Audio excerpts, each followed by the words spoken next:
দ্রুত গতির ইন্টারনেট সেবা কাজের গতি বাড়িয়ে দেয়।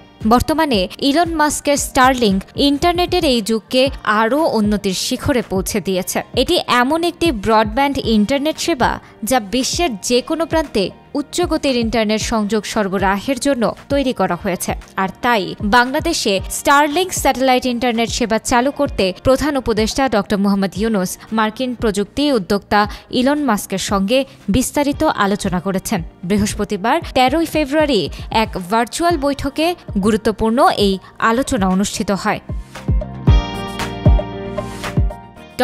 মোহাম্মদ ইউনূস এবং স্পেসএক্সের প্রতিষ্ঠাতা ইলন মাস্কের বৈঠকে স্যাটেলাইট ইন্টারনেট সেবা স্টারলিংক বাংলাদেশে কিভাবে চালু করা যাবে এ বিষয়ে সম্ভাবনা এবং ভবিষ্যৎ সহযোগিতার বিষয়ে আলোচনা হয়।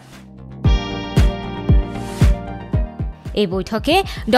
ইউনূস ও ইলন মাস্ক বাংলাদেশের তরুণ উদ্যোক্তা, গ্রামীণ নারী ও প্রত্যন্ত অঞ্চলের মানুষের জন্য স্টারলিংকের সম্ভাব্য ইতিবাচক প্রভাব নিয়ে বিস্তারিত আলোচনা করেন। তারা কিভাবে স্টারলিংক সেবা বাংলাদেশে উচ্চগতির এবং সাশ্রয়ী ইন্টারনেট সংযোগের মাধ্যমে ডিজিটাল বিভাজন দূর করতে এবং দেশের শিক্ষা, স্বাস্থ্যসেবা, অর্থনৈতিক উন্নয়ন সহ বিভিন্ন খাতে প্রভাব ফেলতে পারে তা নিয়ে গভীর আলোচনা করেন।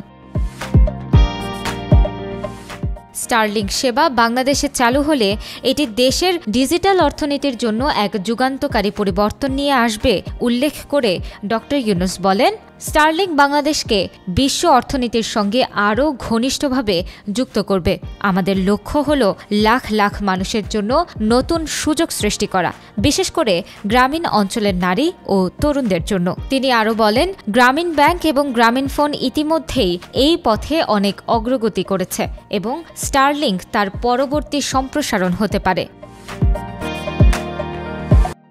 এই বৈঠকে ইলন মাস্ক গ্রামীণ ব্যাংক ও গ্রামীণ ফোনের কাজের প্রশংসা করেন এবং এর মাধ্যমে গরিবদের উন্নতির জন্য ইতিবাচক পরিবর্তন এসেছে বলে মন্তব্য করেন। তিনি জানান, স্টারলিংক বাংলাদেশে উদ্ভাবন, আর্থিক ক্ষমতায়ন এবং আর্থিক অন্তর্ভুক্তির ক্ষেত্রেও নতুন দিগন্ত খুলতে পারে।